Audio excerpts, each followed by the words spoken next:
નમસ્કાર વિદ્યાર્થી મિત્રો, સ્વાગત છે તમારું YouTube ચેનલની અંદર. જુદા જુદા હિન્દી નિબંધ લેખનના આપણે વિડીયોઝ જોઈએ છીએ, જેમાં આજે આપણે નદી કે કિનારે એક શામ એ હિન્દી નિબંધનો આપણે વિડીયોઝ જોવાના છીએ. એ પહેલા ચેનલમાં નવા હો તો ચેનલને સબસ્ક્રાઇબ કરી લેજો. ચેનલમાં ઘણા બધા વિડીયોઝ મુકાઈ ગયા છે અને આવનારા વિડીયોઝની પણ તમને માહિતી મળતી રહે એના માટે સબસ્ક્રાઇબ કરવું જરૂરી છે. ઘણા બધા વિડીયોઝ મોસ્ટ ટાઈમથી પ્રશ્ન તરીકે પણ મુકાયેલા છે. એ જોવા હોય તો ઉપર વિડીયો સેક્શનની બાજુમાં પ્લેલિસ્ટ છે. પ્લેલિસ્ટમાં નીચે જશો અહીંયા તમને ધોરણ વાઇઝ જે તે ધોરણના વિડીયોઝમાં સ્વાધ્યાય પોથીના હોય, સ્વાધ્યાયને લગતા હોય, મોસ્ટ ટાઈમથી પ્રશ્ન જવાબના વિડીયોઝ છે જોઈ લેજો અને આવનારી પરીક્ષાની પણ એમાંથી તમે તૈયારી કરતા રહેજો. હિન્દી નિબંધ લેખન, ગુજરાતી નિબંધ લેખનના પણ પ્લેલિસ્ટ તમને જોવા મળશે, જેમાંથી ઘણા બધા નિબંધ પૂછાઈ ગયેલા છે. બરાબર, ફરી પાછા પૂછાવાની શક્યતા છે, તો એ પણ તમે જોઈ લેજો. આજે આપણે નદી કે કિનારે એક શામ એ નિબંધના આધારે તમને જે કંઈ પોઈન્ટ આપેલા છે, પોઈન્ટ પહેલા જોઈ લઈએ. जाने का प्रसंग, किनारे पर लोगों की चहल पहल, फेरी वाले, खोमचे वाले आदि, तट की संध्या, शोभा, वापसी, मन पर प्रभाव. આવા નિબંધ લેખનની અંદર તમને પોઈન્ટ આપેલા હોય ને, પોઈન્ટના આધારે તમારે નિબંધ છે પૂર્ણ રીતે લખવાનો હોય છે. તો વિડીયો અંત સુધી જોજો જેથી તમને ખ્યાલ આવે. તો જોઈએ, નદી के कल कल ध्वनि करते हुए प्रवाह के दर्शन से ही मन फूल की तरह खिल जाता है. उस दिन शाम को सरस्वती नदी के तट पर पहुंचते ही मुझे ऐसा लगा मानो संसार का सारा सुख यहीं सिमटाया हो.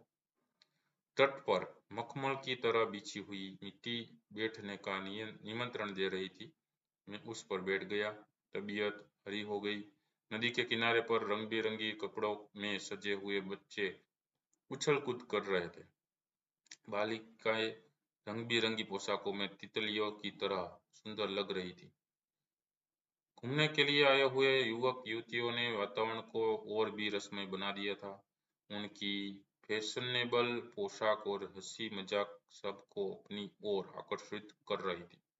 सारा नदी तट उल्लास और आह्लाद से परिपूर्ण था.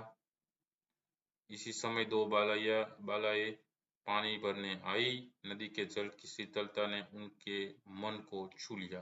वे कुछ देर नदी में किनारे के जल के भीतर खड़ी रही.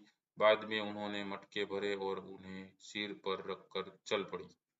इतने में जंगल से चरकर थके मांदे पशुओं की टोली आ पहुंची. पानी पीते ही उनकी जान में जान आई. चरवाहों ने भी नदी में हाथ पैर धोए और जल पिया. उनमें भी बड़ी स्फूर्ति आ गई. कुछ देर के बाद वे अपने अपने घर की ओर चल दिए. कुछ लोग स्नान कर रहे थे और कुछ स्नान करने के बाद संध्या वंदन में लगे थे. किनारे की एक और कोई चित्रकार बैठा था. वह सरिता तट की सुंदरता को कागज पर अंकित कर रहा था. तट पर एक और खोमचे वालों की धूम मची हुई थी. भेलपुरी वालों का रंग कुछ और ही था. कुल्फी, मलाई और फल वाले भी थे. फेरी वाले तरह तरह की वस्तुएं बेच रहे थे. गुब्बारे और खिलौने वाले के पास बच्चों की बड़ी भीड़ थी. इनकी वजह से एक प्रकार का मधुर कोलाहल सुनाई पड़ता था. इतने में एक गायक मित्र से मेरी भेंट हो गई. हम दोनों नदी के तट पर टहलने लगे. नदी की मनचली लहरें कलकल ध्वनि करती हुई कोई सुखद संदेश सुना रही थी. शीतल मंद सुगंधित पवन से शरीर और मन दोनों पुलकित हो उठते थे. सूर्य अपनी किरणें समेट चुका था और आकाश की लालिमा गहरी हो गई थी. कुछ बगुले अभी भी अपने शिकार की ताक में ध्यानमग्न थे. नदी में दूर सरकती हुई नावें छाया मूर्तियां जैसी लग रही थी.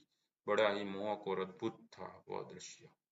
धीरे धीरे रजनी रानी हल्के अंधेरे से नदी के किनारे ढकने लगी और लोग उठ उठ कर चलने लगे. चहचहाते हुए पक्षियों की कतारें नदी के ऊपर से अपने घोंसलों की ओर जाने लगी. जब हम अकेले रह गए तब मित्र की रागिनी मचल पड़ी. हमारा मन ताजगी और खुशी से झूम उठा. हम भी उठकर घर की ओर चल पड़े. संध्या बीत गई पर नदी तट के मनोरम दृश्य मन पर अपनी अमिट छाप छोड़ गए. આવી રીતે અમુક જે મુદ્દાઓ આપણે આપેલા હોય એના આધારે આપણે નિબંધ લેખન છે એમાં પોઈન્ટ વાઇઝ લખી શકીએ છીએ. તો વિડીયો ગમ્યો હોય તો લાઈક કરજો, તમારા મિત્રોને પણ વિડીયો શેર કરજો, સાથે ચેનલને હજી સબસ્ક્રાઇબ ન કરી તો ચેનલને સબસ્ક્રાઇબ કરી લેજો. આવા નવા વિડીયો ચેનલ પર મુકાતા રહેશે. ફરી પાછાના વિડીયો સાથે મળીએ, ત્યાં સુધી ન જોયેલા વિડીયોઝ પ્લેલિસ્ટમાં જઈને જોઈ લેજો. Thank you very much and take care.